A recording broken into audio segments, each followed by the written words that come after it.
studio Pak Fikar. Pak Fikar, ini kan tadi cukup menarik ya. Sidang hanya berlangsung singkat, bahkan tidak sampai 10 menit, 7 menit gitu ya. Tadi disebutkan oleh rekan saya, jurnalis Kompas TV, Vida Alatas, mengatakan dari pihaknya Peggy Setiawan ini ada 30 halaman kalau tidak salah berkas kesimpulannya. Sementara dari tim hukum Polda Jawa Barat ini ada 10 halaman.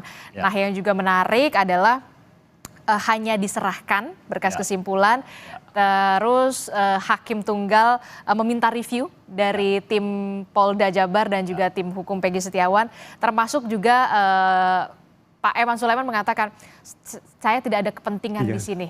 Apa yang bisa Anda cermati dari sidang ini? Ya, yang pertama ya soal tidak ada pembacaan kesimpulan. Ya. Itu tadi ada yang menyerahkan sebanyak 30 halaman. Nah, itu yang tadi saya katakan bisa jadi teman-teman pengacara ini biasanya dia mereview dari awal gitu ya. Jadi supaya sebetulnya itu membantu hakim juga ya, karena sama dengan panitera mencatat semuanya, dari mulai permohonan sampai kejadian-kejadian yang ada dalam persidangan. Nah, saya kira itu yang dilakukan oleh penasihat hukum, dan itu saya kira salah satu modal juga, maksud saya sikap profesionalisme itu juga bisa didukung oleh sikap-sikap seperti itu. Jadi tuntas gitu ketika melihat masalah. Meskipun tugasnya hanya menyimpulkan sebenarnya, ya kan? Tugasnya hanya menyimpulkan. Tetapi kalau sampai 30 halaman, saya yakin yang sekian halamannya itu adalah review laporan jalannya persidangan dari mulai permohonan, jawaban, pembuktian dan sebagainya gitu. Dan baru kemudian disimpulkan menjadi beberapa halaman saja. Sementara dari Polda Jabar hanya 10 halaman. 10 halaman. Saya kira juga kesimpulan itu sebenarnya 2-3 halaman cukup ya. Oke, ya karena kesimpulan kan? Iya, maksud saya karena kan cuma menyimpulkan. Ya, betul. Menyimpulkan apakah permohonannya terbukti atau tidak gitu, ya kan? Disimpulkan gitu. Nah, bahwa uraian bahwa itu tidak terbukti atau terbukti itu sebenarnya tugasnya majelis hakim nanti gitu, ya kan? Tapi kemudian dengan halamannya sampai 10 atau sampai 30 bahkan, saya kira itu juga mereka mereview juga gitu. Artinya mereview jalannya persidangan dengan memuat seluruh peristiwa atau jawab-menjawab atau apa yang terjadi dalam persidangan yang kemudian disimpulkan. Itu yang pertama. Yang kedua soal evaluasi Pak Eman ya, mestinya kan gini. Dimanapun hakim itu memang mestinya independen, tugasnya memang dia memutus perkara gitu kan. Dan tidak ada kepentingan di situ. Dan nggak ada kepentingan. Tapi kenapa harus ditegaskan? Nah, kepentingannya adalah menegakkan keadilan. Nah, mestinya nggak perlu ditegaskan seperti itu, ya kan. Tapi ya saya kira tidak ada salahnya juga gitu ya, meminta masukan gitu. Ya, sebenarnya menjadi penting itu dikatakan kalau di dalam persidangan ada perdebatan yang sengit gitu. Ya, sampai kemudian hakim memutuskan membuat tidak puas salah satu pihak umpamanya, memberhentikan atau memotong pertanyaan salah satu pihak gitu. Nah, kalau itu yang terjadi masuk akal itu pernyataan itu. Iya kan? Logik gitu, artinya ada dasarnya gitu. Tetapi kalau jalannya sidang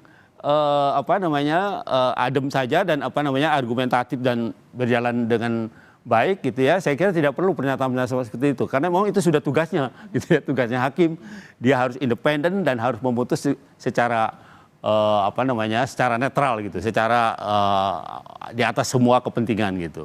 Jadi tidak perlu ada pernyataan-pernyataan bahwa dia tidak punya kepentingan dan sebagainya gitu. Kalau punya kepentingan ya dia jadi salah satu pihak kan gitu, ya kan. Kepentingan dia adalah kepentingan negara, menegakkan kebenaran dan keadilan. Termasuk juga yang juga saya tadi juga simak adalah kalimat saya tidak masuk angin. Itu bermakna sebenarnya konotasi begitu. Apa yang Anda tangkap di situ? Nah, itu menurut saya dua ya. Yang pertama, dia menggambarkan ya kan, bahwa pengadilan itu banyak yang masuk angin. Masuk angin itu jadi fenomena yang menyebar kemana-mana gitu. Apalagi ini tekanan publiknya juga cukup kencang ya untuk kasus ini ya. Betul, jadi pernyataan itu satu menggambarkan bahwa dunia peradilan tidak bebas dari masuk angin, gitu kan. Walaupun ya anginnya angin lain ya, bukan angin masuk di badan kemudian dikerok ada. Bermaknanya konotasi. Masuk angin, ya kan. Okay. Nah, itu satu ya. Yang kedua, dia ingin mengatakan bahwa dia salah satu hakim yang bisa independen. Itu sebenarnya ya. Di satu sisi dia menyatakan situasi peradilan yang secara keseluruhan, di sisi lain dia menempatkan diri bahwa dia adalah lain loh, aku independen nih, nggak bisa aku dimasukin dipompa dari sana, dari kanan, dari kiri supaya masuk angin gitu ya kan. Nah, saya kira itu ya, pernyataan itu menggambarkan dua situasi itu begitu. Termasuk juga yang kita tunggu-tunggu adalah bagaimana sidang putusan yang akan dibacakan, pembacaan putusannya ini oleh Hakim Tunggal Eman Sulaiman di hari Senin pekan depan begitu ya. Apa yang dari keseluruhan apa yang bisa Anda simpulkan dari sidang peradilan soal kasus Peggy Setiawan ini yang kita tahu memang seharusnya ini sudah tuntas 8 tahun yang lalu, tidak perlu sampai 2024. Iya, saya kira kalau tidak ada membuka kembali kemudian menetapkan Peggy sebagai tersangka, nggak akan ada ini pra peradilan, ya kan? Nggak akan ada. Artinya sudah tuntas. Tapi kemudian karena mungkin kepolisian terdorong atau dalam tanda kutip didesak oleh begitu publik. Desakan publik atau desakan apapun namanya ya, yang kemudian membuka kembali dan membuka kembali. Kebetulan dia sudah punya langkah-langkah yang 2016 lalu ya, menyita motornya Peggy dan sebagainya gitu ya. Akhirnya ya melanjutkan itu gitu. Anda optimis kasus ini memang benar-benar akan terungkap?